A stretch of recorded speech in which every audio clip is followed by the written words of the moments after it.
안녕하세요. 부가팁의 롤렉스입니다. 오늘은 어제에 이어 부동산 이슈 시간이고요. 10을 10 대책을 좀 더 심도 깊게 나누어 보려고 합니다. 그래서 오늘 주제는 10을 10 대책으로 바뀌는 규제 내용과 향후 전망에 대하여 다루어 보겠습니다. 그럼 잠시 광고 보시고 내용 이어가겠습니다.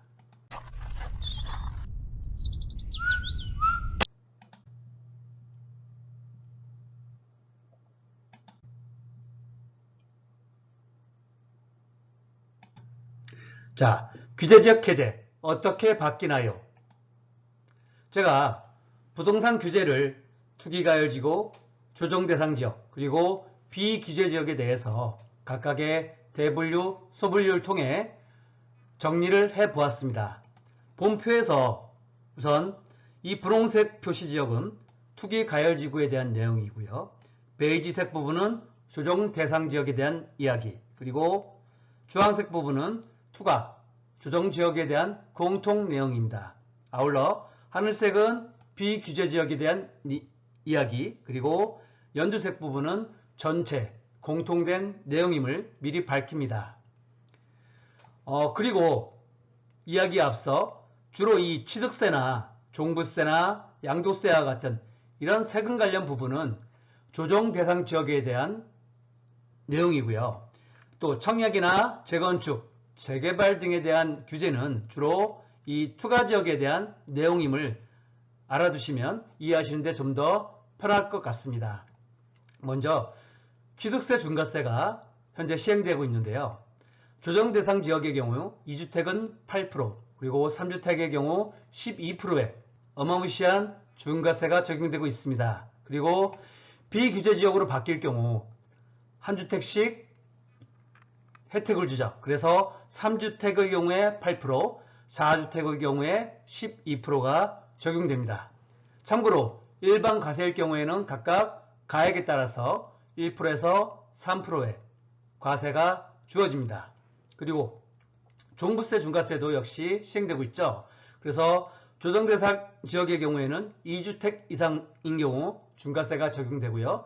비규제 지역의 경우에는 3주택 이상일 경우 종부세가 중과세되게 됩니다. 그리고 양도세의 경우에는 각각 거주요건, 또 일시적 2주택 요건, 중과세 요건, 그리고 분양권 등등에 따라서 나뉘어 말씀드리겠습니다. 먼저 거주요건입니다. 조정대상 지역의 경우에는 2년 보유, 기존에 2년 보유만 하면 비과세 혜택을 받았음에 비해서 지금 2년 거주요건까지 붙었습니다. 그리고 비규제 지역으로 바뀔 경우에는 2년 보유 여건만 가지면 되겠죠. 그리고 여기서 중요한 것은 그 조정대상 지역의 여부는 취득일 당시라는 것입니다. 취득일 당시에 규제지역이다. 즉 조정대상 지역이면 2년 보유, 2년 거주 요건이고요. 그것을 알아두셔야 되겠고요. 다음 일시적 2주택입니다. 일시적 2주택은 2년 이내에 처분해야지만 비과세 혜택을 보게 되죠. 다만 반면에 비규제 지역의 경우에는 3년입니다. 종전에 1, 2, 3, 3년이었죠. 그래서 이거 역시 일시적 2주택의 경우에는 신규주택 취득일입니다. 즉 종전주택과 신규주택의 경우 신규주택을 취득할 당시 종전주택, 신규주택이 있을 때 이 신규주택을 취득할 때 여기가 조정지역이었냐 아니었냐에 따라서 그 여부가 결정된다는 것 알아두시고요. 그리고 양도세 중과세의 경우에는 2주택의 경우에는 20%, 3주택의 경우에는 기본과세에 30%가 추가되며 장특공제까지도 배제가 됩니다. 다만 현 정부 들어서 이것을 5월 8일에 시행을 해서 유예를 시켰죠. 그래서 내년 5월, 9월까지 유예가 되고 있습니다. 그리고 비규제 지역의 경우에는 이런 중과세가 적용되지 않습니다.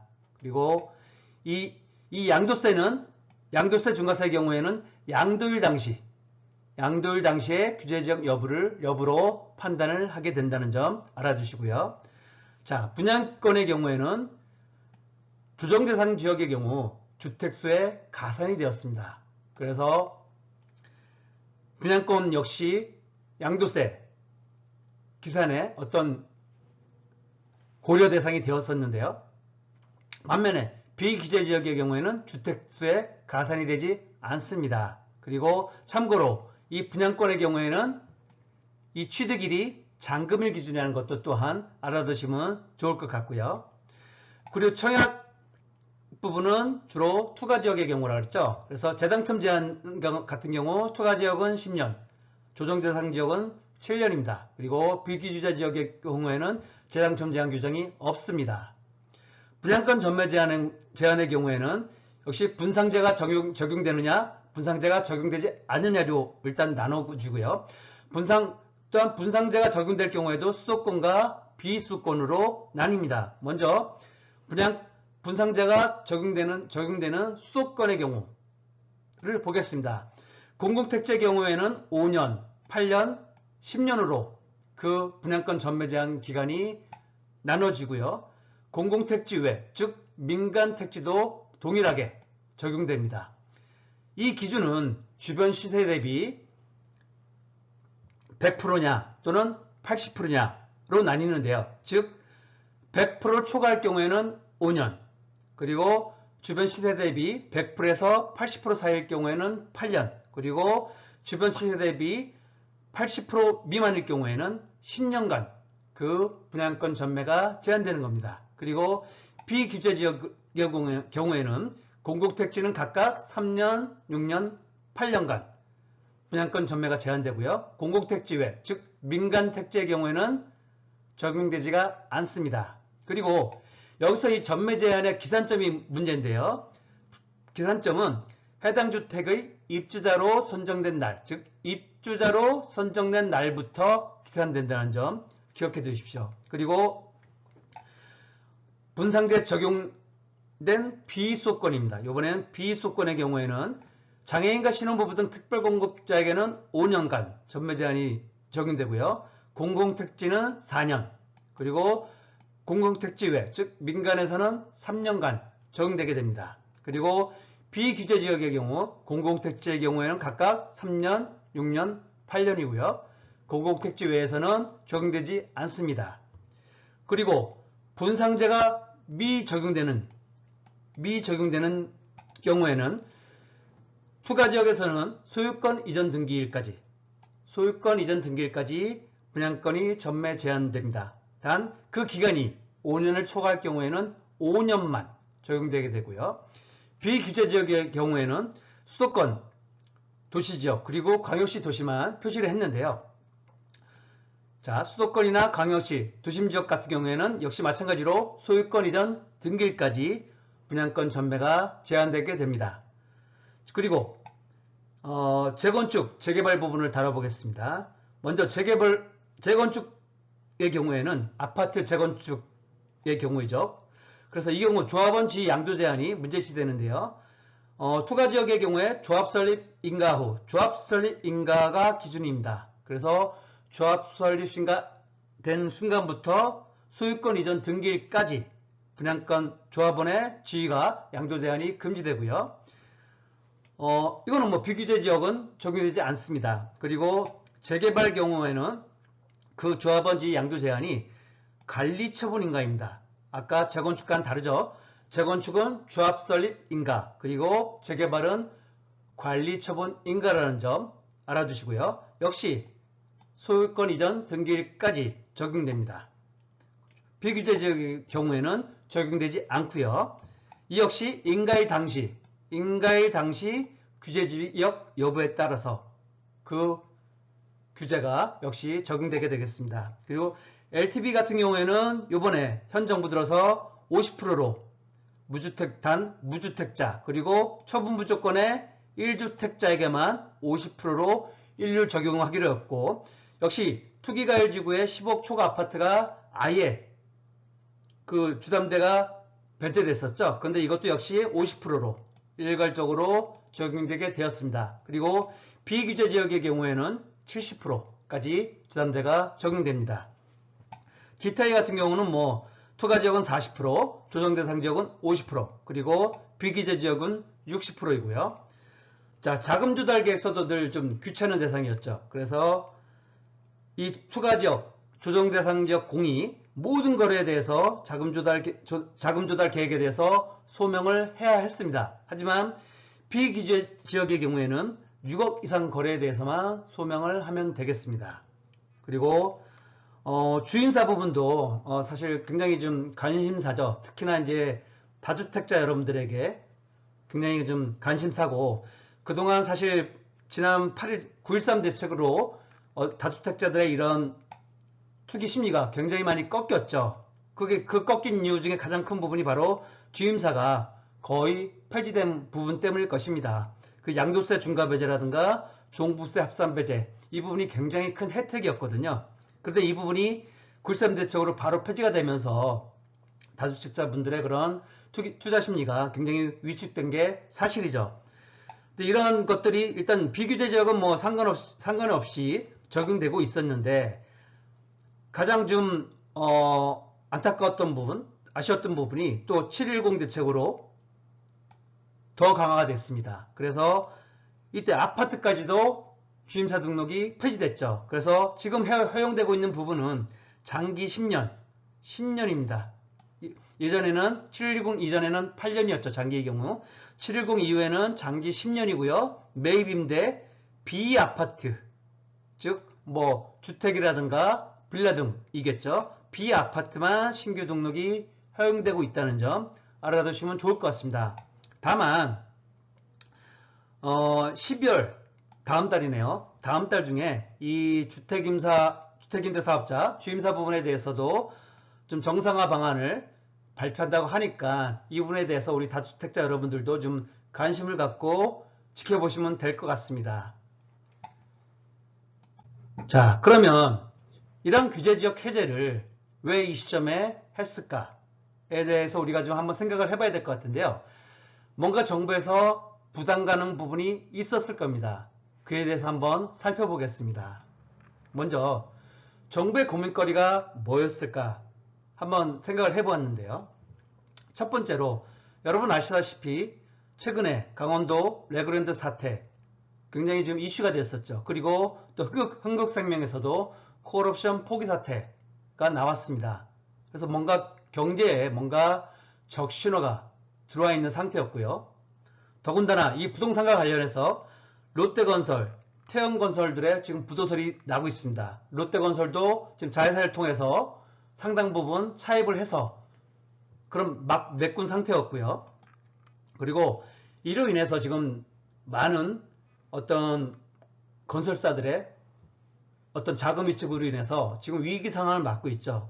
또 미국발 그런 고금리로 인해서, 그것도 사상 유례 없이 빠른 그런 고금리로 인해서 지금 부동산 시장이 급격하게 식어가고 있습니다. 그래서 경착륙이 굉장히 우려되는 시점이죠. 바로 이러한 점들이 정부로 하여금 고민할 수밖에 없게끔 만들었고, 그래서 무엇보다 부동산 안정을 바라는 정부로서는 이에 대한 어떤 숙제가 생겼을 거예요.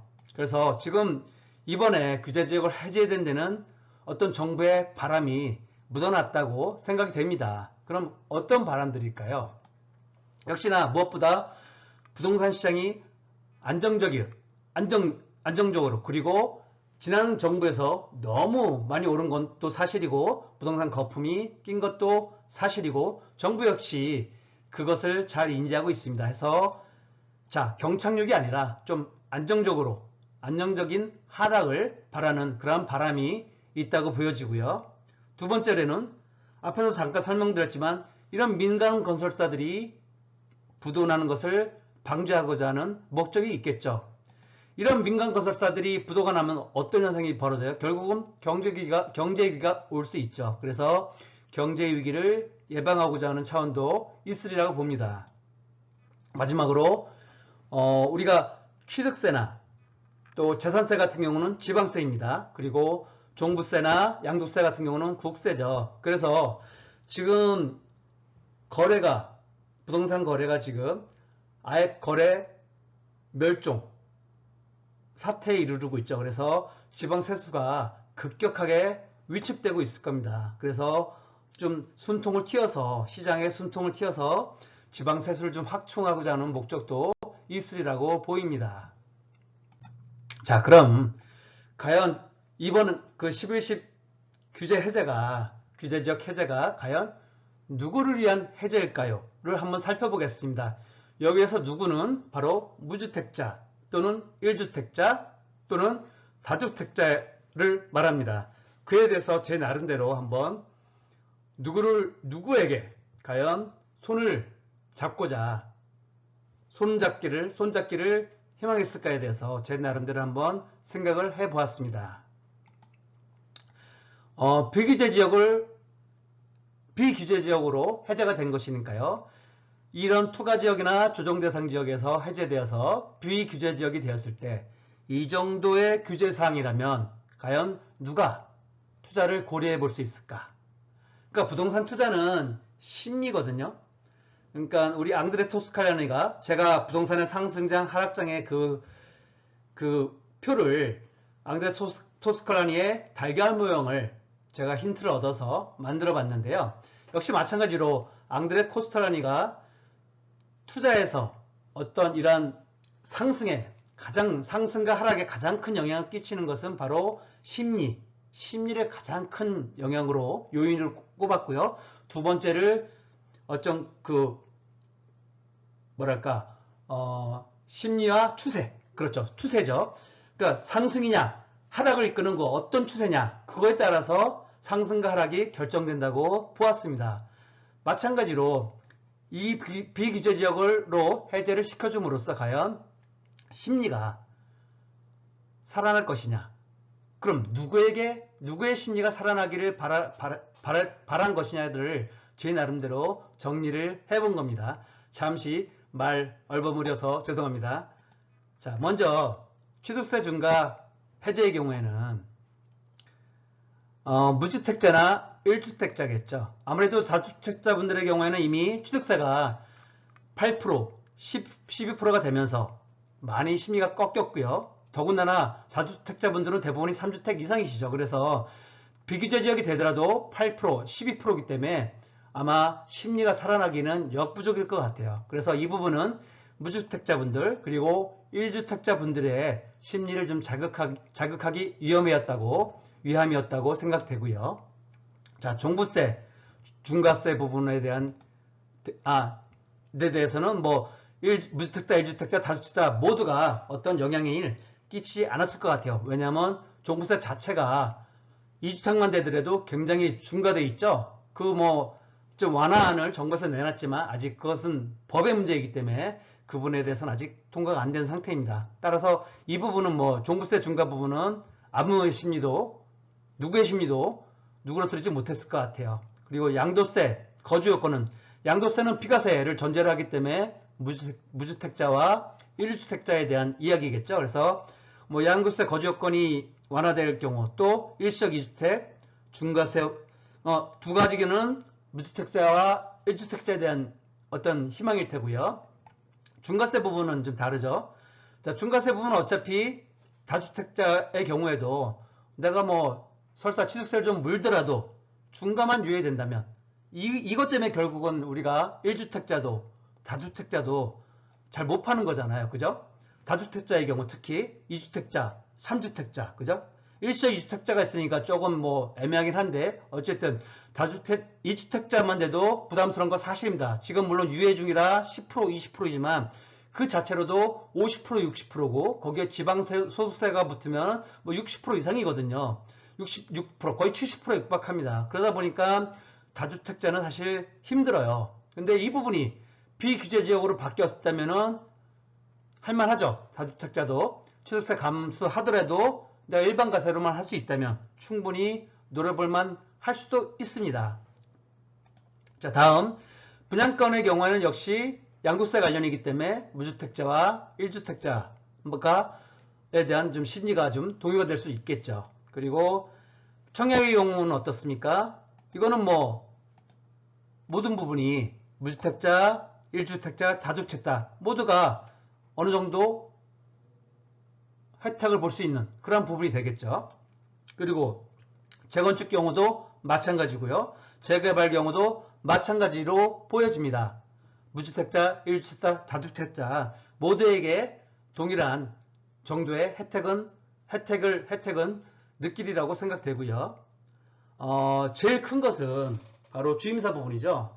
뭐 사실 무주택자, 1주택자 분들의 심리가 뭐 이 정도 해제로 과연 내가 집을 사볼까 하는 고민을 하지는 않으리라고 봐요. 대다수의 무주택자, 1주택자는요. 왜냐하면은 이분들은 불인이들도 많으시고 또 부동산 투자 경험도 많지 않으시기 때문에 지금 한번 꺾인 심리를 되돌리기가 만만치 않거든요. 그래서 이분들은 지금 더 떨어지기만을 기다리는 분들이 아마 많으실 것 같아요. 그래서 위에 주어진 혜택만으로 과연 무주택자나 1주택자가 그 심리를 바꿔놓을 수 있을까에 대해서 저는 개인적으로는 아직은 지금 부족하다고 생각하고, 제가 늘 말씀드리지만 무주택자나 1주택자 분들은 매수도 마찬가지고 갈아타기도 마찬가지고 하락장 후반기, 침체기 또는 상승장의 초반, 회복기이기 때문에 제 기준에서 볼 때는 무주택자, 1주택자 모두에게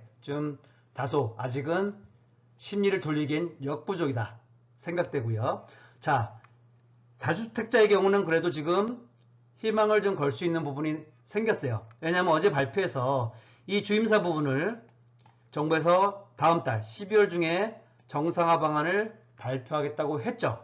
그리고 바로 지난 9.13 대책, 7.10 대책으로 폐지되었던 이런 양도세 중과 배제라든가 종부세 합산 배제, 그리고 아파트 등록까지 아마 다시 부활된다면 다주택자 여러분들의 심리는 어쩌면 좀 살아날 것 같아요. 그리고 다주택자분들은 뭐 사실 시기를 가리지 않고 어느 시기나 투자할 수 있는 어떤 틈이 있거든요. 빈틈이 있고 또 이분들의 성향상 좀 굉장히 공격적입니다. 그래서 공격적이기 때문에 다소 희망 섞인 어떤 기대를 해봐도 되지 않을까, 저 개인적으로는 그렇게 생각을 합니다. 어쨌든 어제 발표된 10.17 대책에 대해서 제 나름의 한번 해석을 어제 방송에 이어서 좀 더 심도 있게 한번 해봤고요. 여러분도 한번 생각을 해보시고요. 어떤 의견이신지 한번 댓글을 통해서 밝혀주시면 감사하겠고요. 그리고 다음 달 12월 중에 나타나는 그 주임사 발표가 나면은 다시 우리 다주택자분들 어떻게 하면 심리가 바뀔 수 있을지에 대해서 다시 한번 방송을 하도록 하겠습니다. 자, 오늘 방송 여기서 마치도록 하겠습니다. 오늘 방송이 마음에 드셨다면 좋아요와 구독 꼭 해주시고요. 감사합니다.